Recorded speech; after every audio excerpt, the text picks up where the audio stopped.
Hey, what's up, guys? Welcome to a high volume video. I'm Keith, and I'm pretty excited because tomorrow I get to go check out Robert Eggers' fourth feature film, Nosferatu.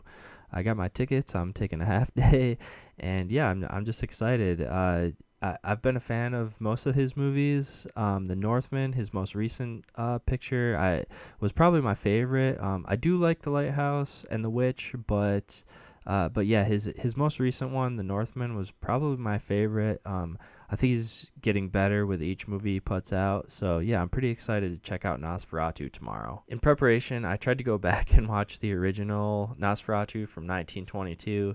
But to be quite honest, it's just kind of hard to get through movies from that era for me, at least. Yeah, being that old and being a silent film, yeah, there's quite the barrier of entry to get into those kinds of movies. It's not really my thing. But anyways, I'm not here to talk about that today.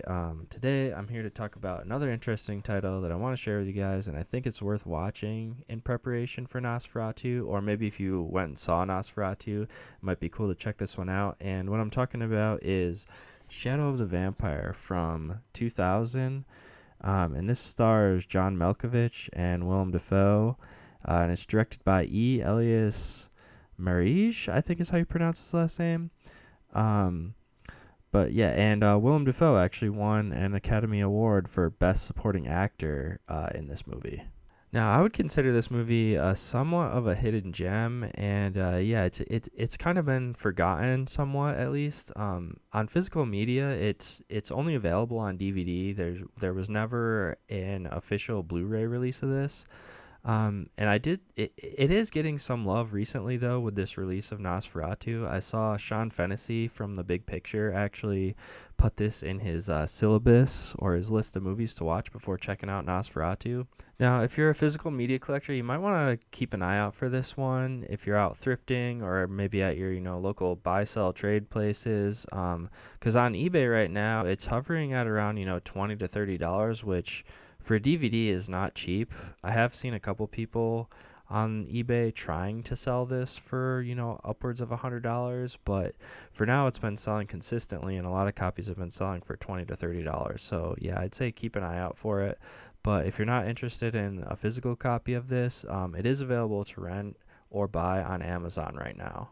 So Shadow of the Vampire has a super unique premise. Basically, it's a fictional story about the making of the 1922 Nosferatu, and the twist being that Max Schreck, who's played by William Dafoe, is in fact a vampire who's been hired by the director F.W. Murnau, who's played by John Malkovich, to play Count Orlok in an attempt to create the most realistic vampire movie ever made.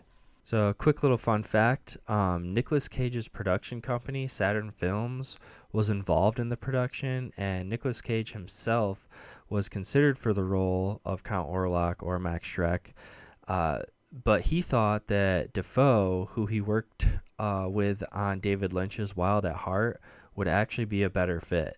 Now, one of the most interesting things about the movie is Dafoe's performance. I think some people now consider this movie to be a comedy because of Dafoe's performance. He gets insanely over-the-top invested in this character of Count Orlok, but I watched the movie with the director's commentary on for a second viewing, and I don't think it was the director's intent for the movie to be a comedy.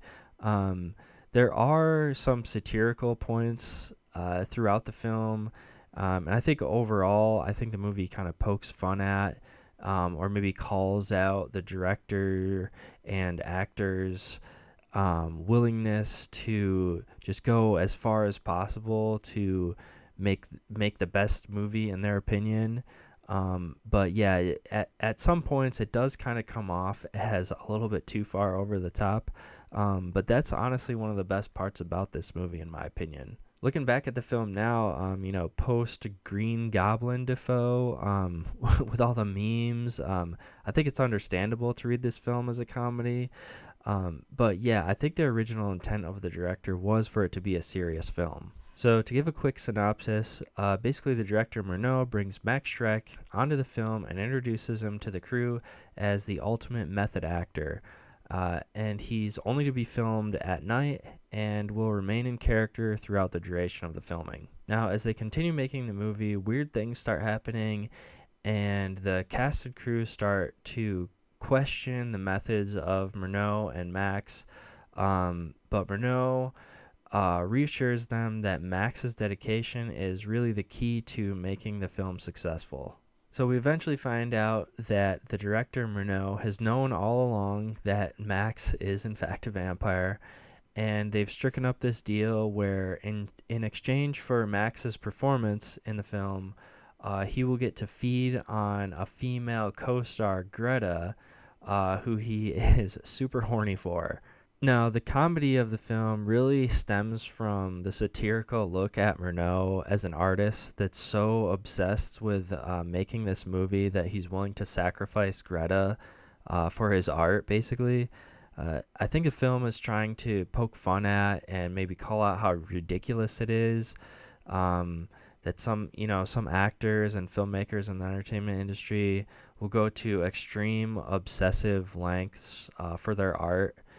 And if you listen to the commentary, it's funny because Elias, the director, Elias Marij, I think is how you pronounce his name again, but he seems so deeply invested in this film, and he almost romanticizes the process and the film itself. So it's almost as if he's kind of poking fun at people like him who are, method actors and just directors who, take their work so seriously that they're willing to go to these obsessive lengths for their art. All right, there you have it, folks. Those are my thoughts on Shadow of the Vampire. I think this is a super unique movie. And yeah, if you're excited for Nosferatu, I think this is a good kind of companion piece. Maybe do a double feature with this and, Robert Eggers' new movie. I'm pretty excited to go check that movie out tomorrow. Let me know in the comments. Have you seen Shadow of the Vampire? If you have, what do you think of it? And yeah, if you've gotten a chance to see Eggers' new movie, Nosferatu, let me know your thoughts on that too. I'm pretty excited. Yeah, with that, I'll just say, yeah, thanks for watching the video. I'll catch you in the next one.